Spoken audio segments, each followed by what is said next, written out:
Hey guys, welcome back to our channel. So in this video, I'll show you how to download music from the YouTube audio library. So first, you need to go to youtube.com, log into your account, and select your profile picture icon in the top right corner of your screen.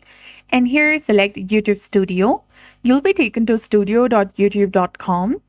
And here, select Audio Library from the left-hand side of the screen, that is just below the customization option.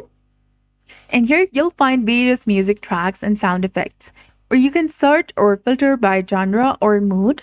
And to listen to track, you can click on the play button beside it, and this will play the audio track immediately. If you like it, you can check the license details by hovering into the license details or clicking on this YouTube icon over here. And this will let you know if you can use the track in any of your videos, including monetized ones, and whether attribution, which means that the credit is required. If you want to download the track, click on the download button on the right.